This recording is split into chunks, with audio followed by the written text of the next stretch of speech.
السلام علیکم۔ Novel Naml by نمرہ احمد کی یہ قسط نمبر 33 ہے۔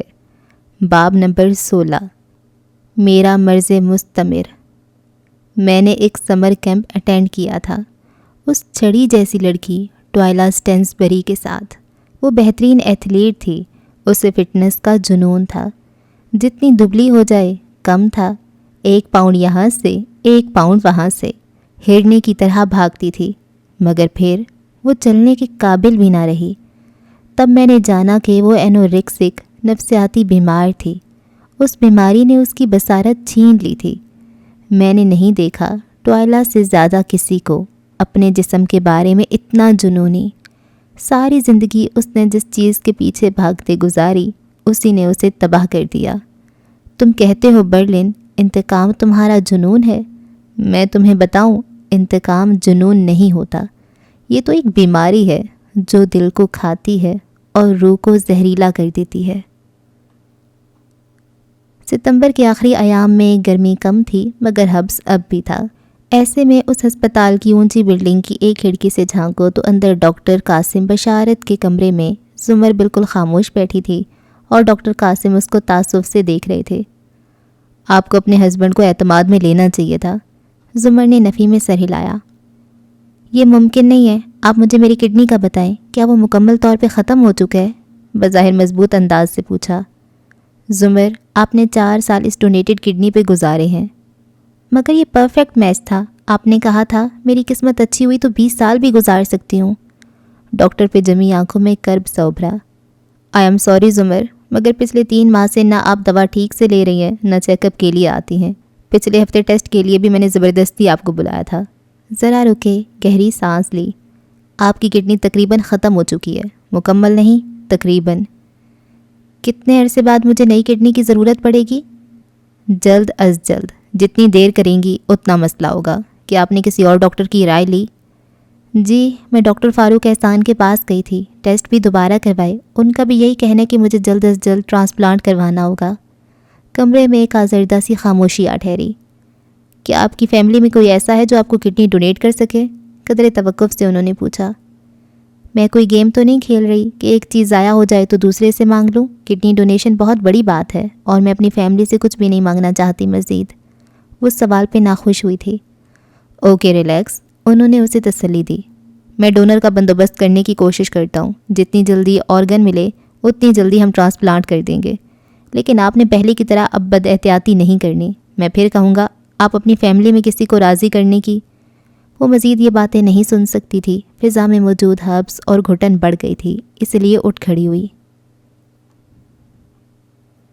اپنی تلاش کا سفر ختم بھی کیجیے کبھی، خواب میں چل رہے ہیں آپ۔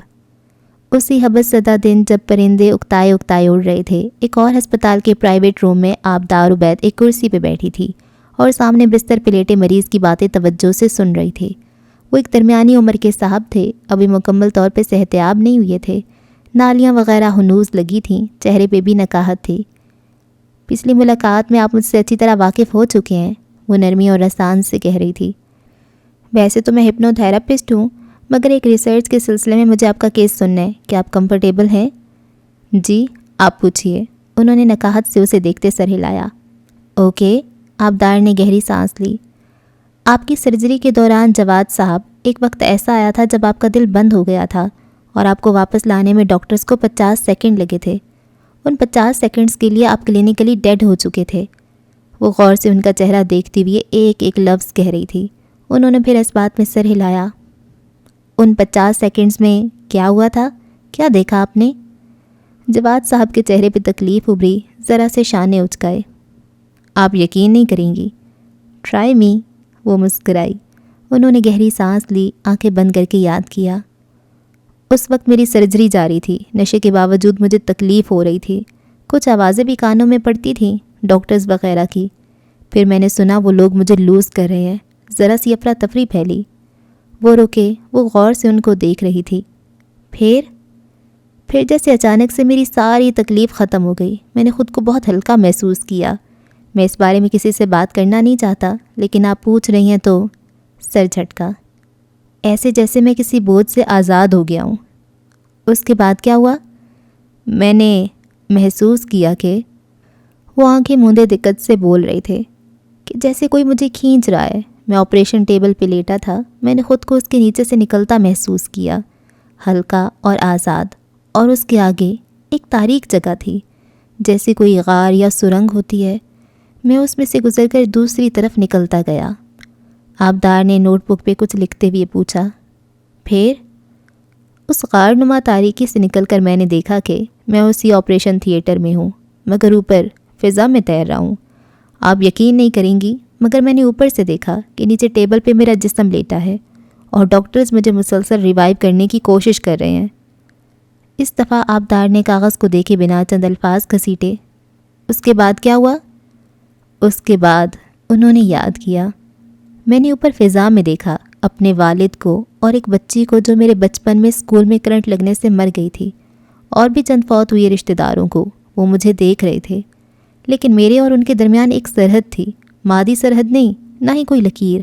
وہ ایک ایسی اندیکھی باؤنڈری تھی جسے میں لفظوں میں بیان نہیں کر سکتا۔ میں اس طرف تھا اور وہ لوگ دوسری طرف۔ وہ مجھے مسلسل واپس جانے کا کہہ رہے تھے، اور میں نہ آگے جا سکتا تھا نہ پیچھے مڑ سکتا تھا۔ کیا آپ نے وہاں کسی اور کو دیکھا؟ کتنے ہی لمحے وہ کچھ نہ بولے، پھر اسی طرح بند آنکھوں سے اس بات میں سر ہلایا۔ روشنی، وہ روشنی تھی، مگر ٹیوب لائٹ یا سورج یا چاند کے جیسی روشنی نہیں۔ وہ مختلف قسم کی تھی۔ شاید اسی کو نور کہتے ہیں، مگر وہ صرف نور نہیں تھا، وہ نور کا وجود تھا، a being of light۔ آپ سمجھ رہی ہیں کہ میں کیا کہہ رہا ہوں؟ میں سمجھ رہی ہوں۔ کیا اس نے آپ سے بات کی؟ وہ بغور ان کے چہرے کی اذیت دیکھ رہی تھی۔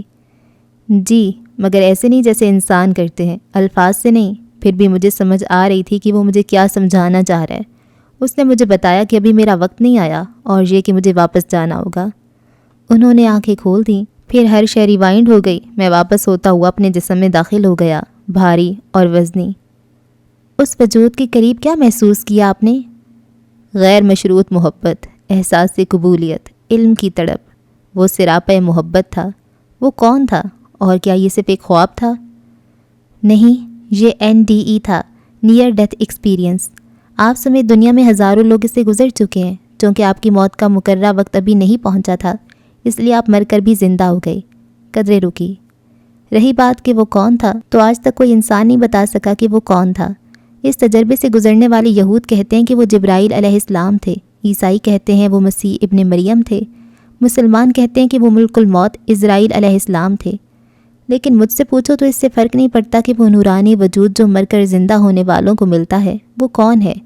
فرق اس سے پڑتا ہے کہ وہ آپ کو کیا سکھاتا ہے۔ اپنی چیزیں سمیٹ کر وہ اٹھ کھڑی ہوئی۔ مجھے اب چلنا چاہیے۔ آپ خوش نہیں لگ رہی، جیسے آپ کو جس چیز کی تلاش تھی وہ آپ کو نہیں ملی۔ آبدار کی گردن میں گلٹی سی ابھر کر معدوم ہوئی۔ وہ جبراً مسکرائی۔ کوئی بات نہیں، آپ آرام کیجئے۔ اب وہ مسکرا کر الوداعی کلمات کہہ رہی تھی کہ جس ہاتھ میں پتھر کمان میں تیر نہ ہو، کوئی بھی ایسا میرے شہر مہربان میں نہ تھا۔ کثرے کاردار کے لاؤنج میں اس صبح کھلی کھڑکیوں سے روشنی چھن چھن کر آ رہی تھی۔ شہرین سیڑھیاں چڑھتی اوپر آئی اور ہاشم کے کمرے کا دروازہ کھولا۔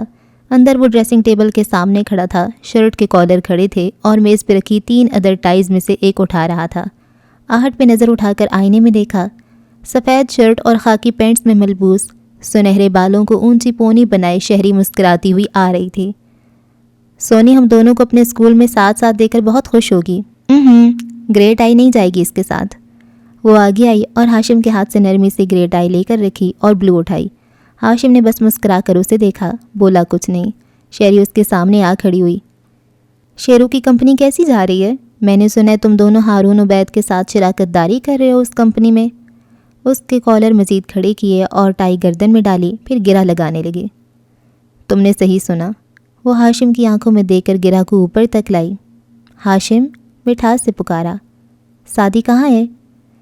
یہ سوال تو مجھے تم سے پوچھنا چاہیے، تمہاری بہت دوستی تھی اس سے۔ وہ بھی اسی انداز میں مسکرایا۔ جس گن سے اسے مارا گیا ہے وہ گلاک G41 تھی۔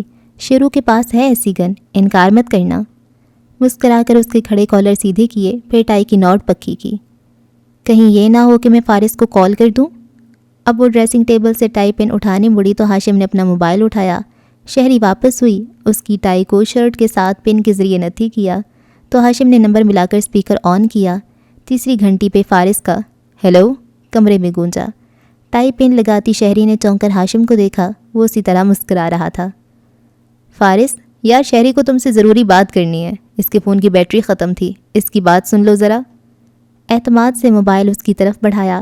شہری کے ہاتھ اس کی ٹائی پن پہ ہی جم گئے، دم بخود ساکت۔ فارس ہیلو کہہ رہا تھا، اس نے بدقت تھوک نکلا۔ ہاں فارس کیسے ہو؟ زخمی آنکھوں سے ہاشم کو دیکھتے جبرن مسکرا کر بولی۔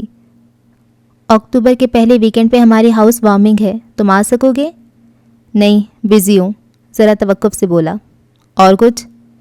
نہیں تھینک یو، جلدی سے بولی۔ ہاشم نے فون بند کر کے میز پہ ڈالا، پرفیوم اٹھا کر خود کو آئینے میں دیکھتے گردن پہ چھڑکا۔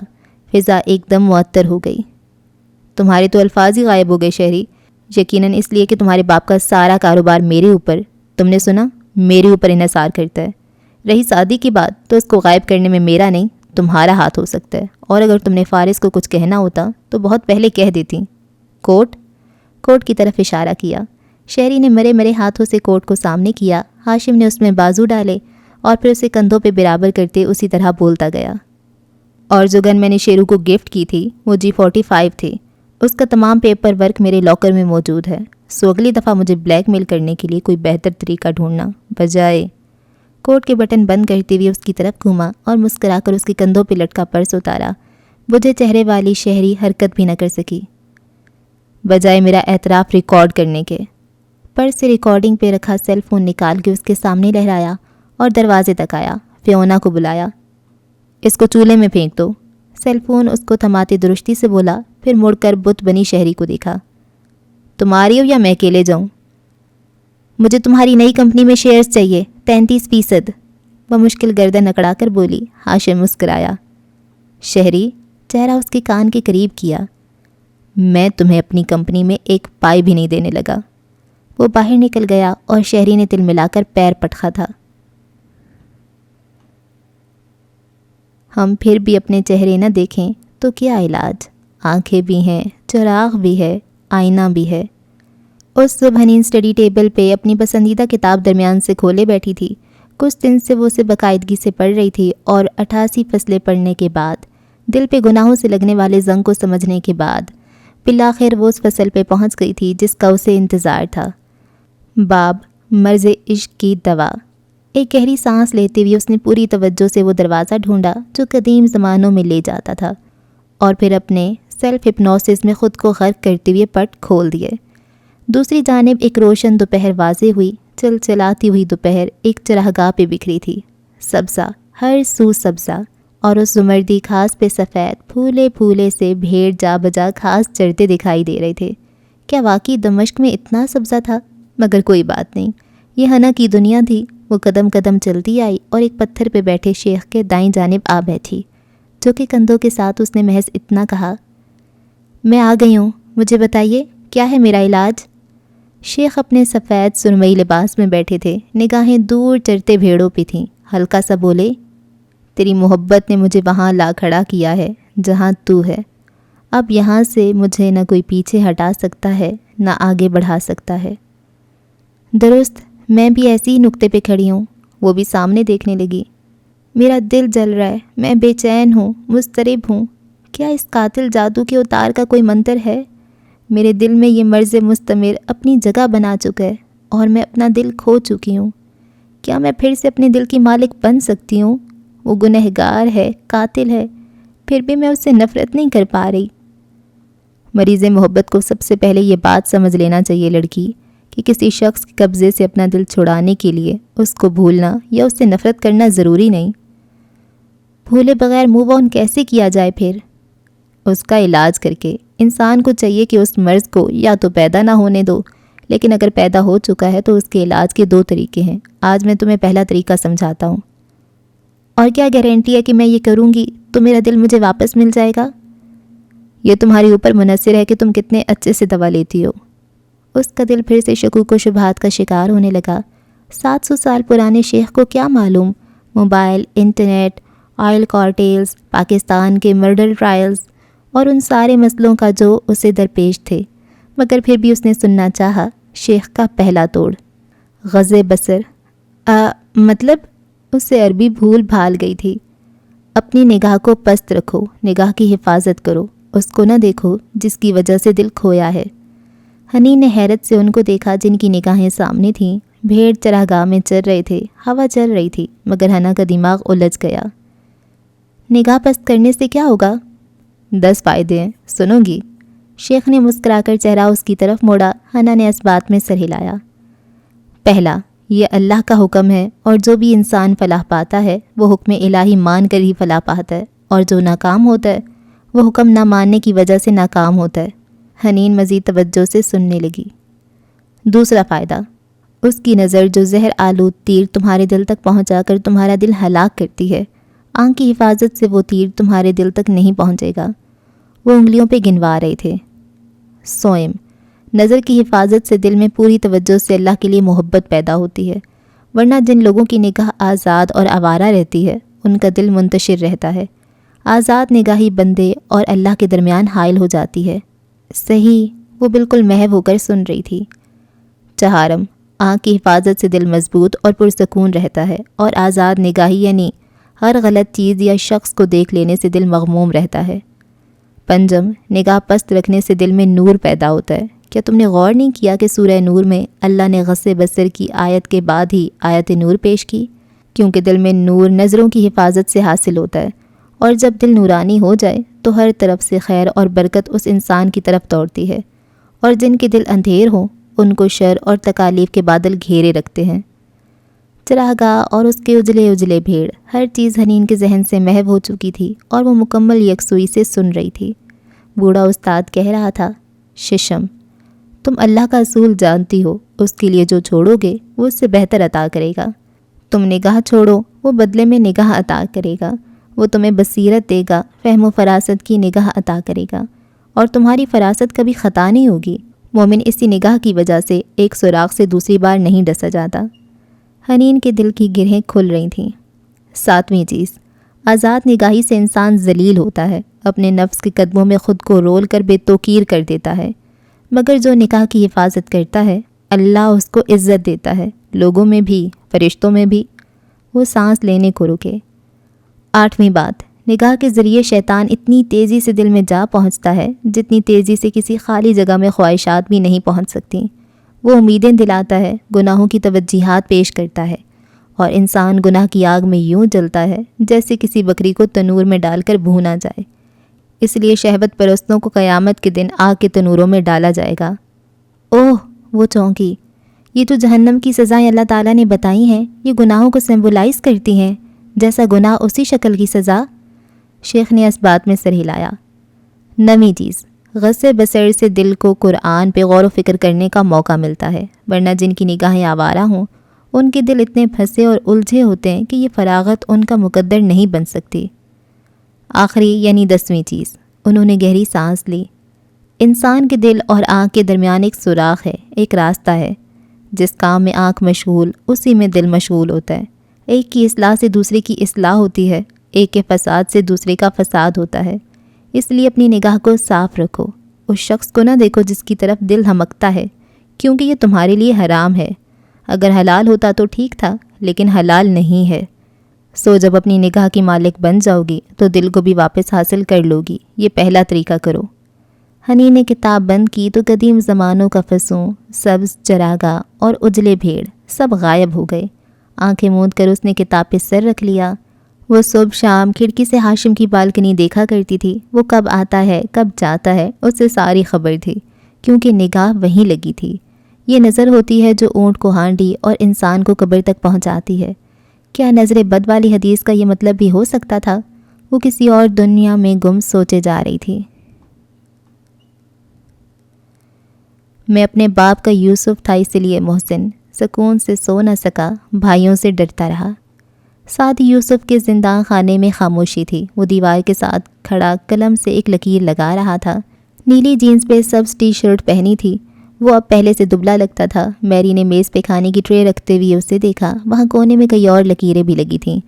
4 ماہ اور 2 دن۔ وہ قید کے دنوں کا یوں حساب رکھتا تھا۔ کیا آج ہماری عید ہے میری؟ میز کی طرف آتے اس نے اداسی سے پوچھا۔ نہیں، کل ہے۔ مجھے یہاں 4 ماہ ہو گئے ہیں لیکن ابھی تک کوئی میرے لیے نہیں آیا. کیا واقعی میرے گھر والے میرے لیے کوشش کر رہے ہوں گے؟ سوچتے ہوئے وہ بے دلی سے کھانا شروع کرنے لگا. پھر رک کر اسے دیکھا.